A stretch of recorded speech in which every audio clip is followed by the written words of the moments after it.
Hey everyone, today I'm going to walk you through all of the Kia EV6 vehicle settings, so get excited, you might learn something new.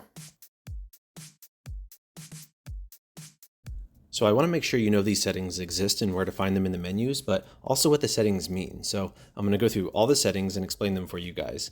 This is going to be a little bit longer of a video since I'm going through everything in detail, but I think it's definitely important to know these settings since we're talking about the safety features and general settings of the vehicle that can completely change your experience.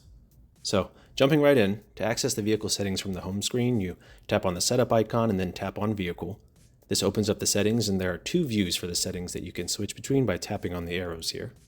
And then starting down the list, we have driver assistant settings first and driving convenience. This is where highway driving assist is located and auto highway speed change.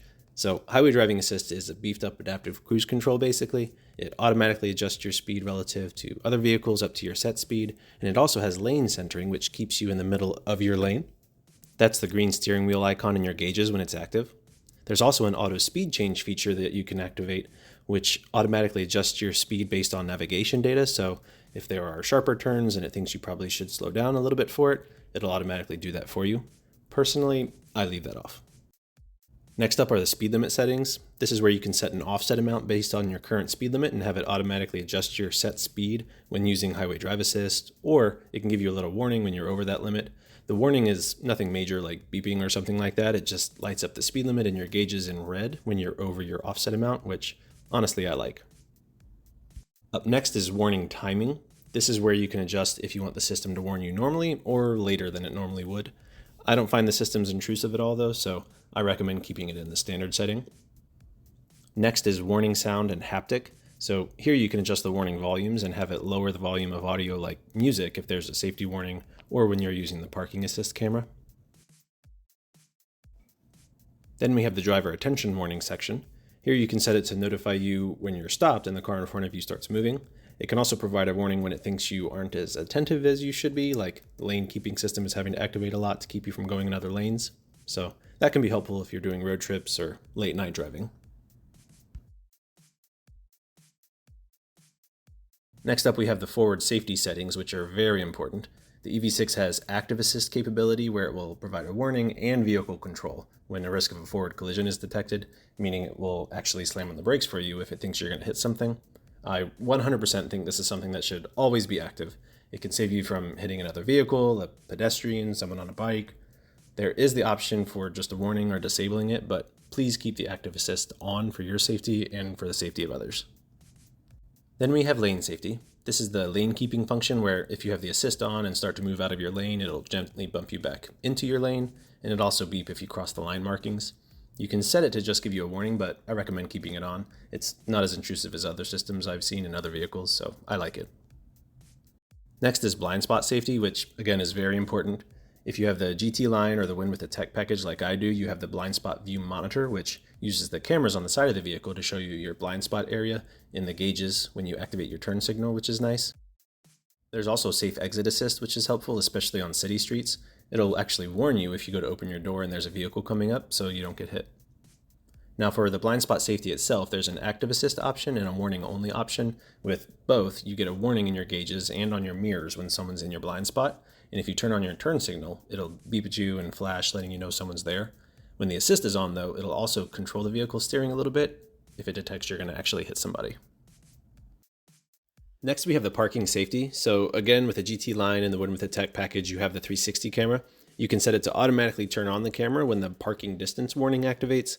This is helpful when you're pulling up close behind another vehicle, maybe in a parking spot. You can set the parking distance warning to automatically turn on when you're going slow. So if you get close to something, it automatically beeps to tell you how close you are to something.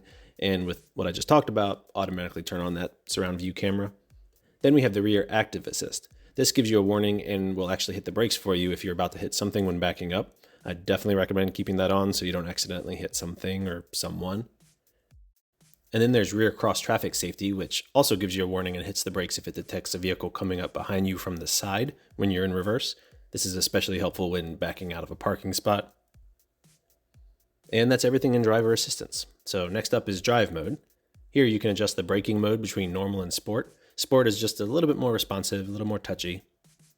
And then there's climate control eco mode. This helps you lose less energy by reducing the amount of power that the heating and cooling system uses. Next, we have active sound design.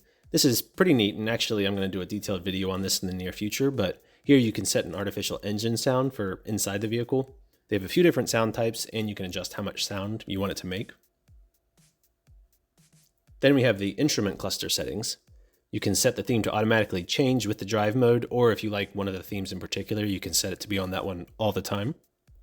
You can see and reset your service interval. You can adjust when your average energy consumption data resets. In the content selection portion here, you can have it give you a pop-up showing your settings for the wipers and the lights when you change them. This is also another place where you can turn on or off the blind spot camera. And it also gives you a little warning in the gauges when it's cold and there might be ice outside, which is nice. And then you can have it give you a welcome sound when the gauges turn on or off. Personally, I leave that off. Up next are the climate settings, which actually have some really interesting features here.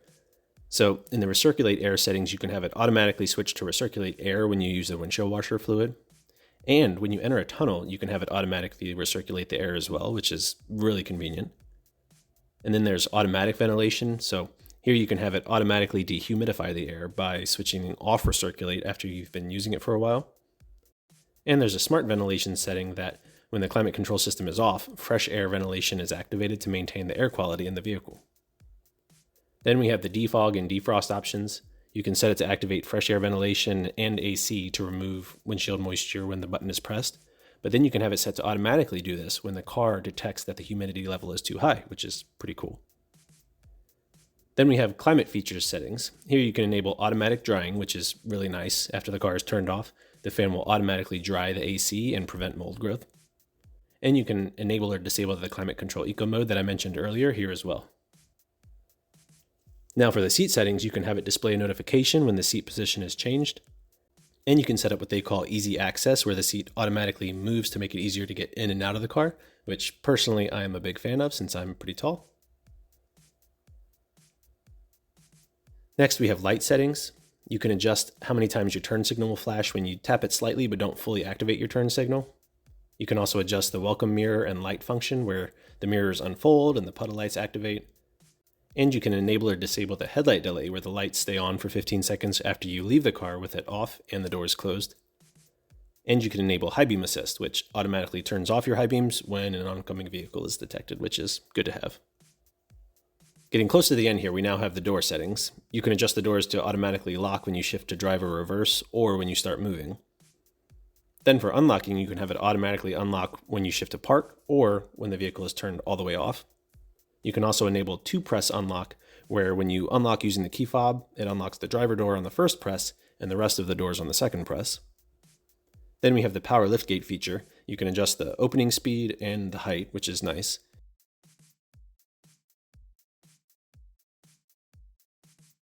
And you can enable the smart function where if you stand behind the car for a few seconds, it will beep a couple times and then automatically open up the liftgate for you. And then there's the remote window control feature, which allows you to control the windows using your key fob. If you unlock the doors and then hold the unlock button down, it'll automatically roll the windows down. And then if you lock the doors and hold the lock button down, it'll roll the windows back up. And then for the convenience section here, you can have it remind you when the rear door is opened or closed to check for passengers before leaving the vehicle, which is nice, but hopefully not necessary. And this is where you also enable or disable the wireless charger. I'll do a future video on phone charging capabilities in the EV6, but personally I have the wireless charging pad disabled because it doesn't charge that fast and it can cause the phone to heat up, especially when using wireless Android Auto. So personally, I just use the wireless charger as a spot to sit my phone, and if I want to charge it, I plug it into one of the high-speed USB-C ports. But that's the last of the vehicle settings. There are more settings available in other sections that I'll go over in another video, but let me know if you have any questions on anything I did go over.